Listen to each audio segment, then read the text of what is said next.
Good morning बच्चों, मैं RC Verma, कक्षा 12 भौतिक विज्ञान, लेक्चर सेकंड। लेक्चर फर्स्ट में हम सिलेबस पे चर्चा किए थे। लेक्चर सेकंड में हम पहला अध्याय कूलाम का नियम तथा वैद्युत क्षेत्र में वैद्युत आवेश क्या है इसके बारे में चर्चा करेंगे। प्यारे बच्चों, आज से लगभग 2500 वर्ष पहले, कितने वर्ष, 2500 वर्ष पहले एक प्रसिद्ध दार्शनिक, यूनानी दार्शनिक थेल्स थे। उन्होंने ये देखा कि जब अंबर नामक पदार्थ को ऊन से रगड़ा गया तो उसमें हल्की हल्की वस्तुओं को, जैसे कागज़ के टुकड़ों को, अपनी ओर आकर्षित करने का गुण आ जाता है। लेकिन 2000 वर्षों तक इनकी बातों का कोई महत्व नहीं दिया गया। 2000 वर्ष तक कोई महत्व नहीं दिया गया। बाद में 1600 में इंग्लैंड के डॉक्टर गिलबर्ट ने प्रयोगों द्वारा अन्य पदार्थों पर भी पता लगाया, जैसे कांच, आबनूस इत्यादि को रगड़ने पर भी ये हल्की हल्की वस्तुओं को अपनी ओर आकर्षित करने का गुण रखता है। आप लोग बचपन में भी ऐसा प्रयोग किए होंगे कि स्केल को लेकर के जब आप लोग बालों पर रगड़ते थे तो छोटे छोटे कागज़ के टुकड़ों को आकर्षित कर लेता था।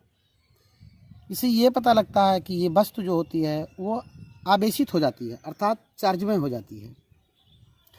आवेशित, जैसे ये दो प्रकार के होते हैं। आवेशित होते हैं, हम जब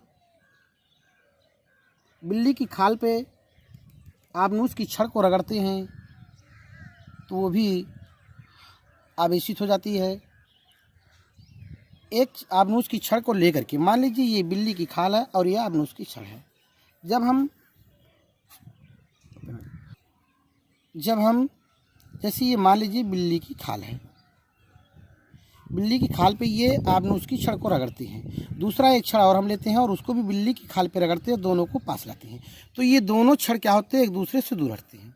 लेकिन जब हम कांच की छड़ को रेशम से रगड़ते हैं, ये आपका आबनूस का छड़ है मान लीजिए, और ये आपका कांच का छड़ है, और रेशम से रगड़ते हैं।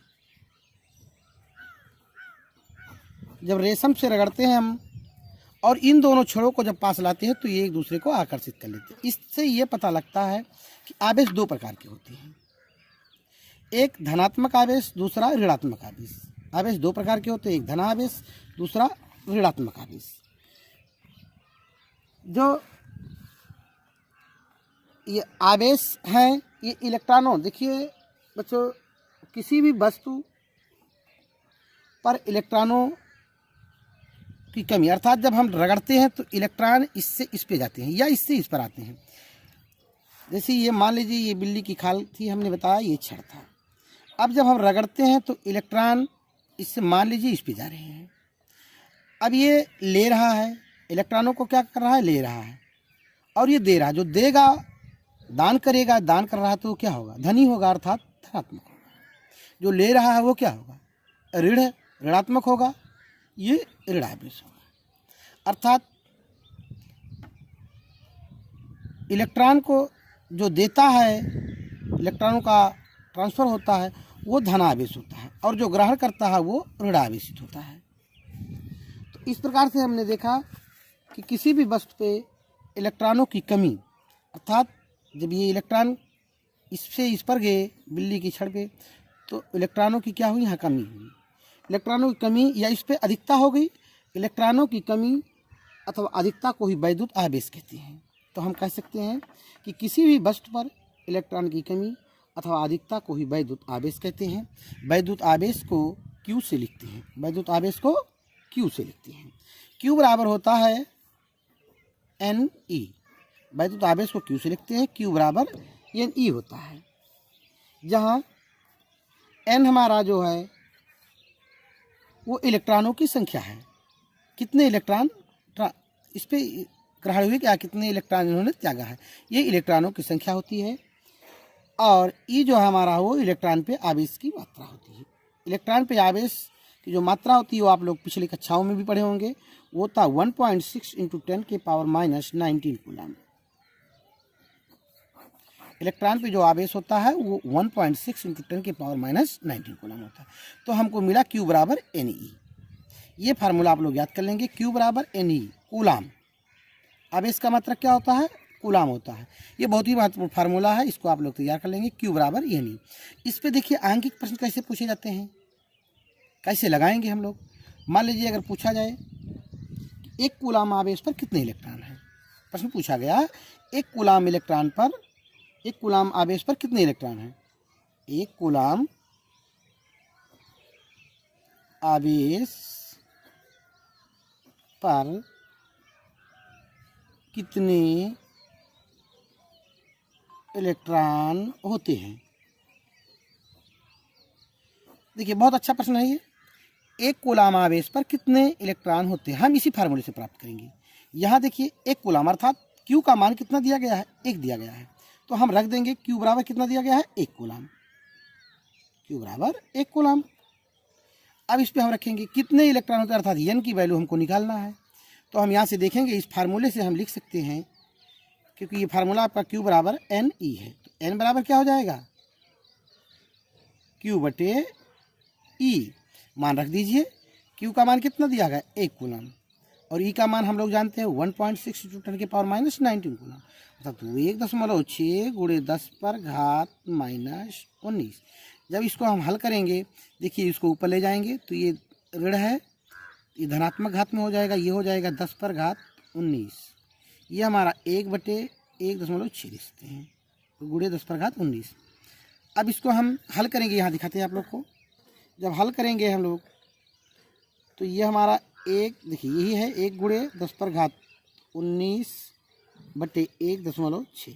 दशमलव को हटा दीजिए, ऊपर नीचे 10 से गुणा कराएंगे तो ये हो जाएगा हमारा 10/16 × 10⁻19। इसको जब हम हल करेंगे तो ये मिलेगा हमको, भाग देंगे तो ये मिलेगा हमको 6.625 × 10⁻18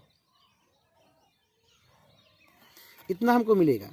6.625 × 10⁻18।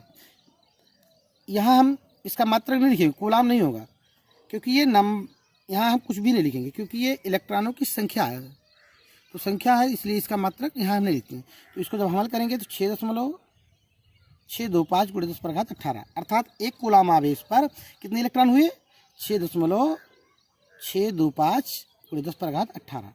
अब हम आप लोग को देखिए बच्चों, अब हम जैसा अभी समझाया आप लोग को कि वैद्युत आवेश, देखिए वैद्युत आवेश का डिफिनीशन लिखा हुआ है, इसको आप लोग अच्छे से नोट्स बना लीजिएगा। आवेश कितने प्रकार के होते हैं, यहाँ देखिए हमने कुछ नोट्स लिख दिए हैं, बहुत ही महत्वपूर्ण है, इसको आप लोग याद कर लीजिएगा कि इलेक्ट्रॉन पर ऋणावेश तथा प्रोटॉन पर धनावेश होता है। धनावेश वस्तुओं में इलेक्ट्रॉनों की कमी होती है, ऋणावेशित वस्तुओं में इलेक्ट्रॉनों की अधिकता होती है। सजातीय आवेश एक दूसरे को प्रतिकर्षित करते हैं तथा विजातीय आवेश एक दूसरे को आकर्षित करते हैं। आवेशन की प्रक्रिया में इलेक्ट्रॉनों का ही स्थानांतरण होता है। किसी वस्तु को घर्षण द्वारा, प्रेरण द्वारा, चालन द्वारा आवेशित किया जा सकता है। इसको आप लोग अच्छे से नोट्स बना लीजिएगा और इसको तैयार कर लीजिएगा। इसमें देखिए हमने नोट्स में 6 पॉइंट लिखा है, एक पॉइंट यहाँ आपका 7वां पॉइंट। ये 7वां पॉइंट जो है आपका बहुत ही महत्वपूर्ण पॉइंट है, इसको बहुत अच्छी तरीके से आप लोग तैयार कर लीजिएगा। ये 7वां पॉइंट है कि किसी आवेशित वस्तु पर आवेश का परिणाम, जैसा कि अभी हमने बताया कि इस पर एक आंकिक सवाल भी मैंने आप लोग को बताया कि Q बराबर ±Ne, जहाँ N आवेशों की संख्या है और E आवेश की मात्रा है। अब हम आज की कक्षा यहीं पर समाप्त करते हैं। धन्यवाद।